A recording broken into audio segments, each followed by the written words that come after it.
નમસ્કાર, હું અજય ચૌહાણ, અરવિંદ લિમિટેડ અને શ્રીજી એજ્યુકેશન સેવા ટ્રસ્ટ ઢસા જંકશન અંતર્ગત બીસીઆઈના ચાલતા પ્રોજેક્ટમાં INGJ 97 રાણપુર PUમાં ગઢિયા ગામમાં હું ફિલ્ડ ફેસિલિટેટર તરીકે છેલ્લા 4 વર્ષથી સેવા કરું છું. આપ જાણો જ છો અજયભાઈને, કારણ કે શ્રી ગઢિયા પ્રાથમિક શાળામાં અવારનવાર આપણી સાથે હર હંમેશ માટે મદદ માટે ઉભા રહે છે. શાળાની કોઈ પણ પ્રવૃત્તિ હોય, ગમે ત્યારે આપણે એમને કહીએ, અજયભાઈ અમારા શાળામાં આટલી બાબત આટલી વસ્તુની જરૂર છે, અજયભાઈ આપણી પાસે ખભેથી ખભા મિલાવીને ઉભા જ હોય છે અને દરેક પ્રવૃત્તિમાં દરેક કામમાં આપણી પાસે દરેક કાર્યક્રમમાં આપણને સહભાગી થાય છે.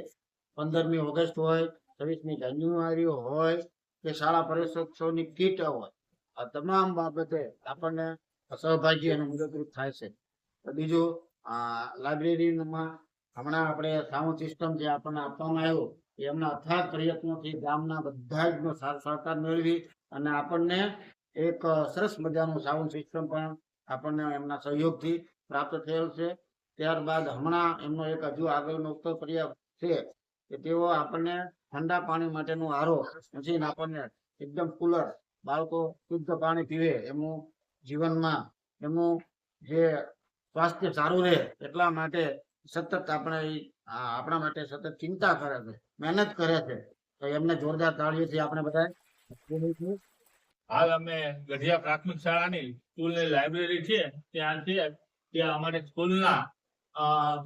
શ્રી મીઠાપરા કિશનભાઈ મીઠાપરા સાહેબ છે, જે અહીંયા ભાષાના શિક્ષક તરીકે છેલ્લા 4 વર્ષથી સેવા બજાવે છે. આગળની માહિતી શ્રી કિશનભાઈ પાસે સાંભળો. આમ તો દરેક અમારી શાળામાં દરેક પ્રવૃત્તિમાં દરેક કાર્યક્રમમાં એમનો સહયોગ અને સહકાર મળતો રહે છે. અમારી સ્કૂલમાં આ જે સરસ મજાની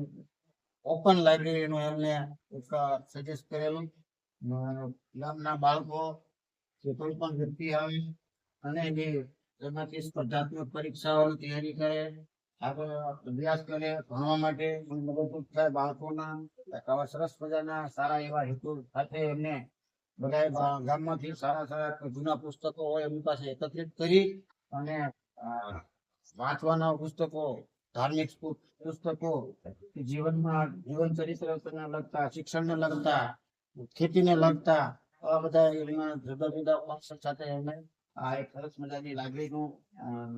કાર્ય કર્યું છે. ત્યારબાદ એમના રમતોત્સવ,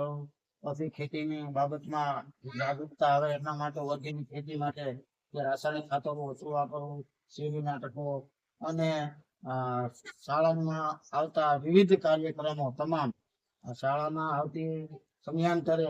શાળા પ્રવેશોત્સવ હોય, 26મી જાન્યુઆરી હોય, 15મી ઓગસ્ટ હોય, દરેક કાર્યક્રમોમાં અમારે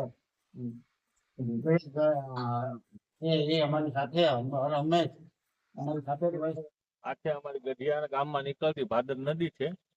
ત્યાં ચોમાસા દરમિયાન પાણી ભરાયેલું રહેતું હોવાથી સામે કાંઠે રહેતા ખેડૂતોના બાળકોને શિક્ષણમાં તકલીફ પડતી હોવાથી અહીંથી 25 કિલોમીટર દૂર રાણપુર થઈને અમારે ગઢિયા સ્કૂલમાં લોકફાળા દ્વારા અમે સ્કૂલમાં લાવતા હતા. આ ઉપરાંત મિયા વાંકી પદ્ધતિથી વૃક્ષારોપણ ગામમાં કરેલું છે. ઉપરાંત